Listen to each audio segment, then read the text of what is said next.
From UFOs to psychic powers and government conspiracies, history is riddled with unexplained events. You can turn back now or learn the stuff they don't want you to know.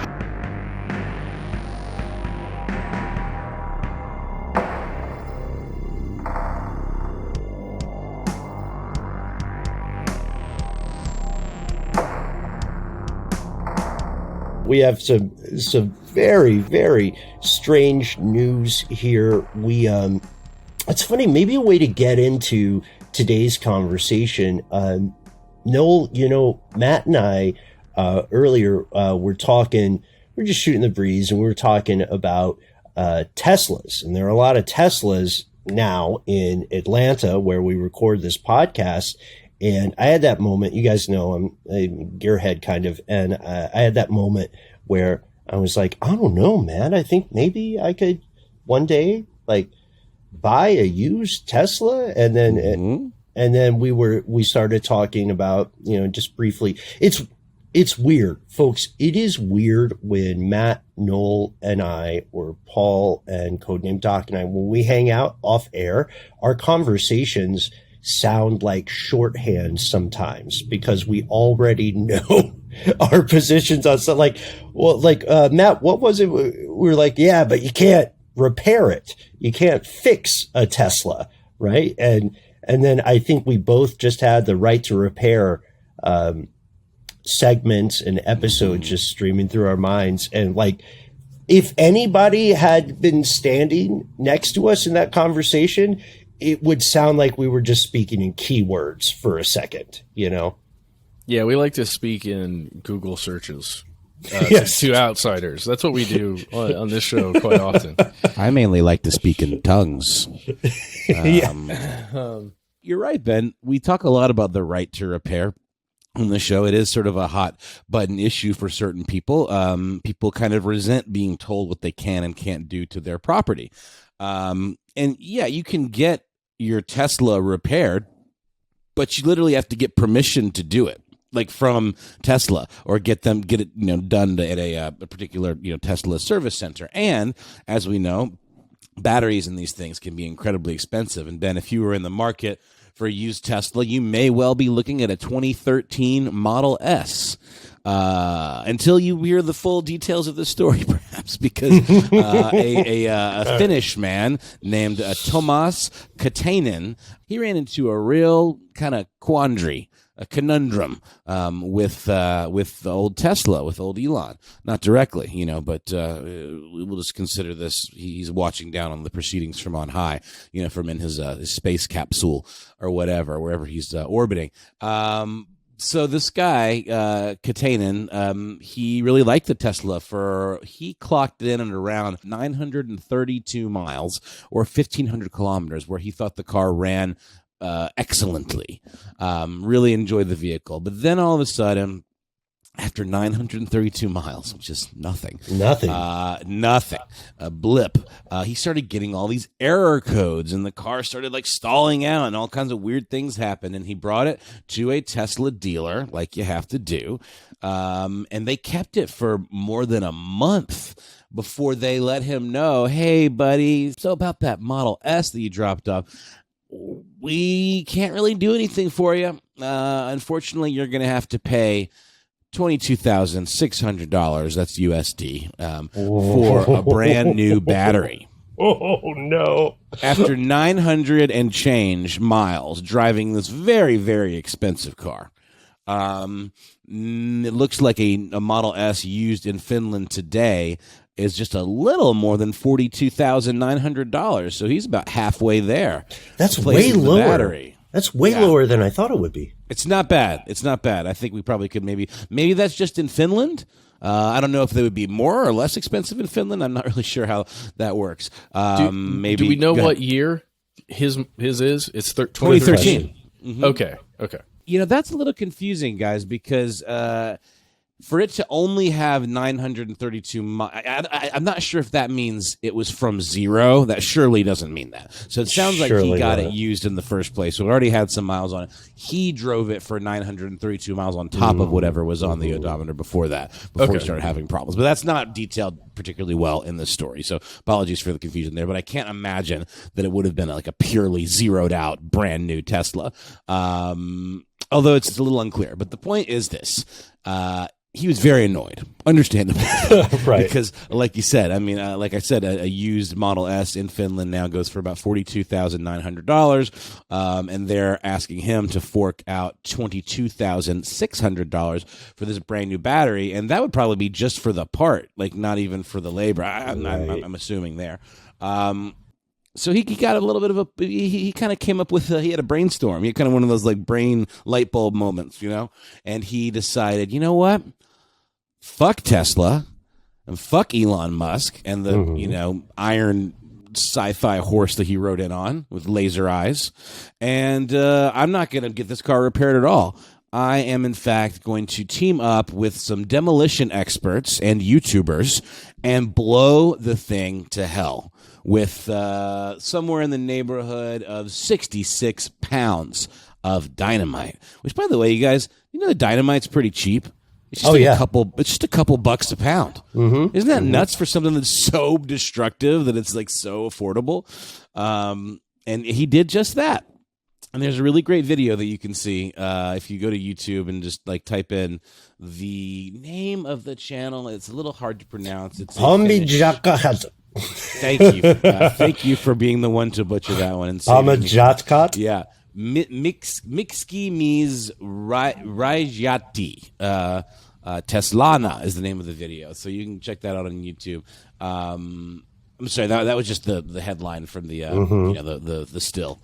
The tile or whatever, but the actual account is called Pomijatkat,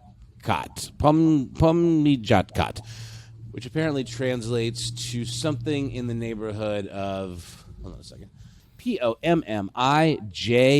umlaut TKA umlaut. I think that's probably Pomijatket. Because of the umlaut. And that roughly translates to bomb dudes. If you pop that into Google Translate. Wonderful. And by the way, the original reporting on this is from a really cool article in Gizmodo by Jody Serrano. And I've seen it picked up a couple other places, but that was the one that I looked at for this and got turned on to the clip. And the clip is incredible. First of all, these guys are like Mythbusters level precision demolition dudes. I mean, really, it's obviously their thing.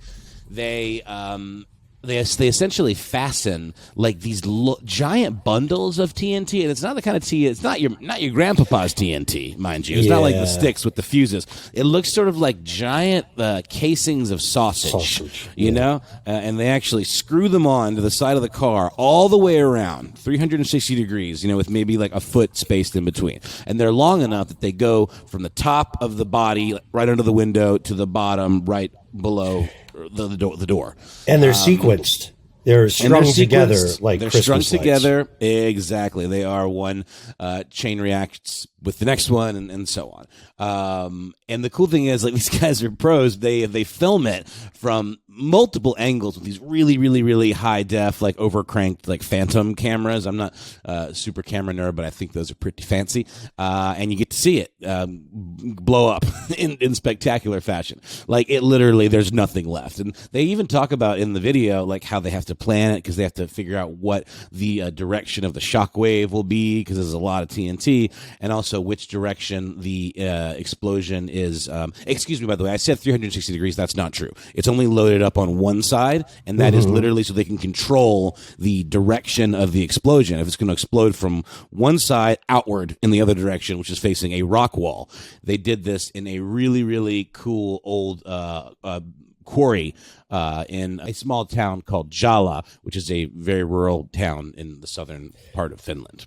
And 30 kilograms, for anybody in the U.S., 30 kilograms of dynamite is 66 pounds. So they're not messing around here. Also, we have to point out something for anybody who's not familiar with Scandinavian countries, and with Finland in particular.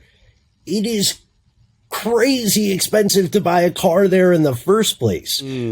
There's a lot of taxation, that the government is structured differently, but part of it, I think, is due to very high tax they have for road maintenance because it's such a hostile, cold environment. So this guy is, just so you know, like, this is even more of a flex, folks. It's not as though Matt just bought a used Tesla in the U.S. and then, blew it up at like Matt, what would be the kind of party where you would blow up a Tesla in a celebratory manner? Probably just a New Year's party. That's when I would do there it. It But I would. How about one of those gender reveal parties? Maybe do it in some tall grass. Do it in some real tall, dry grass. There you go. On a hill in California. That'd be fun. Smart. I can't imagine that if this 2013 model is worth almost $43,000 in Finland right now, that you couldn't salvage something from it and actually make some money back. But I guess I'm just imagining. I'm trying to imagine how much YouTube money you can actually make. Well, that's actually what I was about to bring up. The video has almost 5 million views. And what did we say? 1 million views equals about $1,000, typically. I think that's a metric I'd heard in the past. I don't know if that's true, if it's higher or lower. So not a ton of money compared to the 24,000.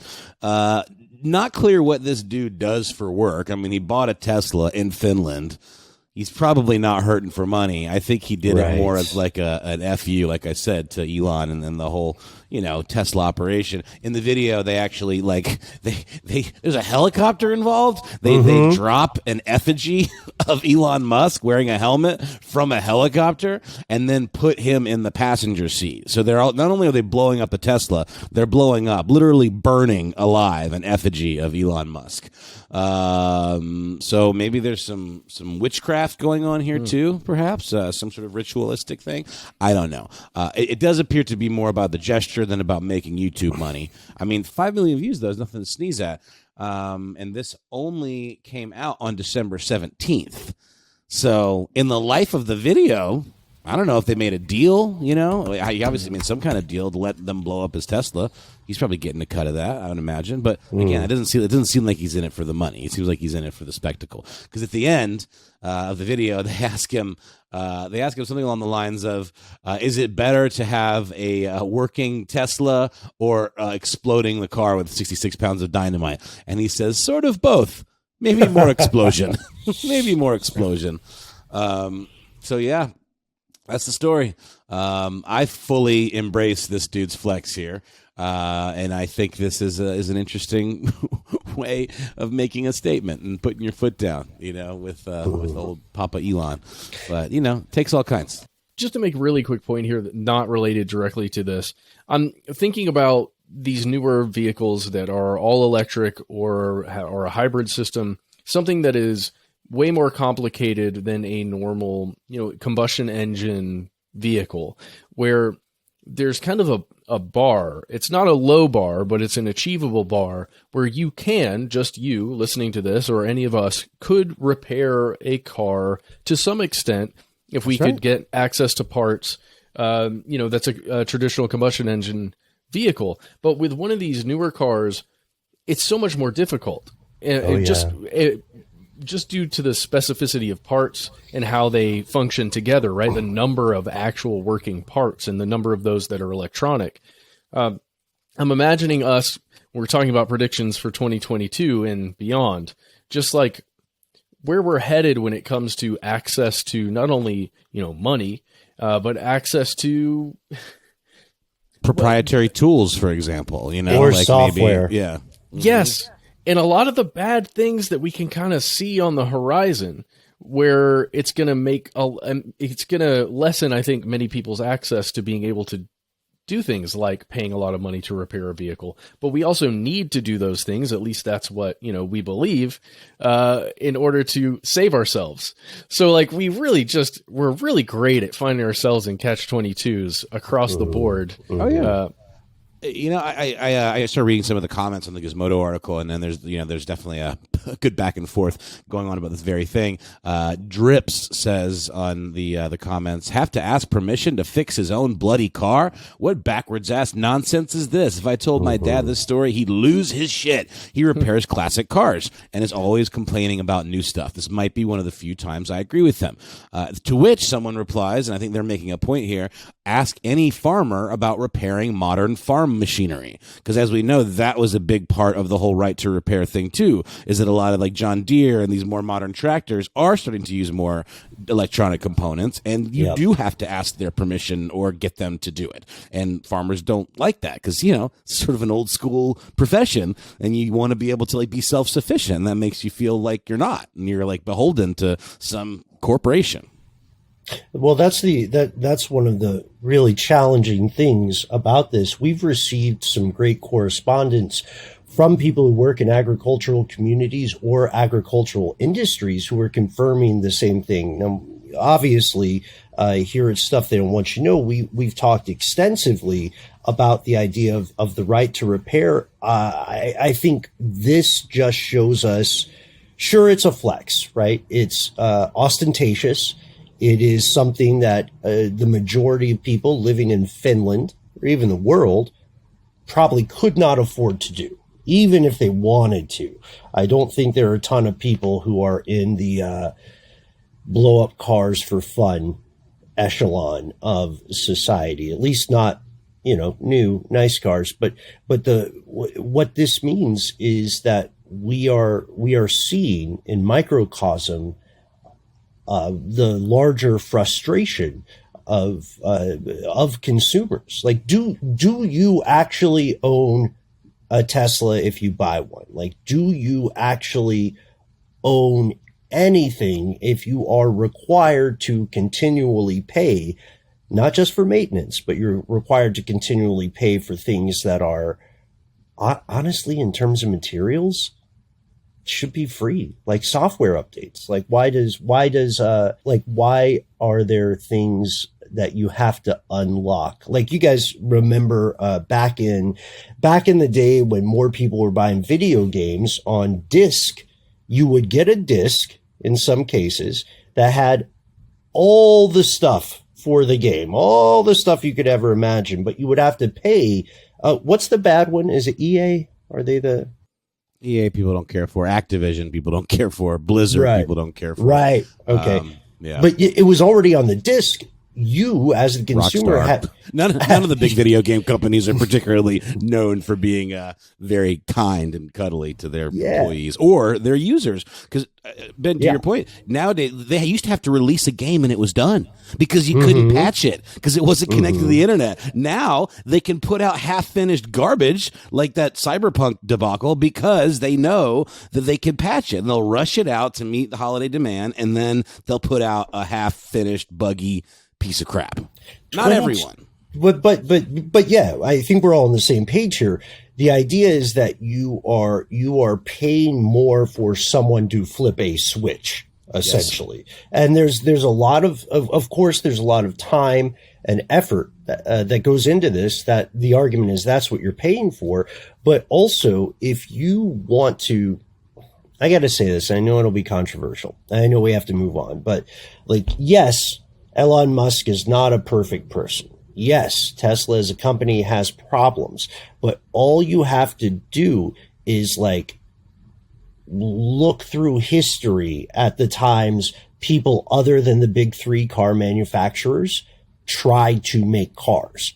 They were shut the fuck down multiple times. It is very difficult to create a realistic, feasible, sustainable car that doesn't also rely on existing infrastructure like, like the oil trade or various sweetheart deals with steel manufacturers. So I'm just saying, in defense of Tesla, they did something extraordinary and amazing. And in defense of our Finnish friend here, because I like his vibe, $22,000, $22,000 for a battery? Why am I whispering? Elon Musk doesn't listen to this show. $22,000. That's crazy. I don't know if it's probably.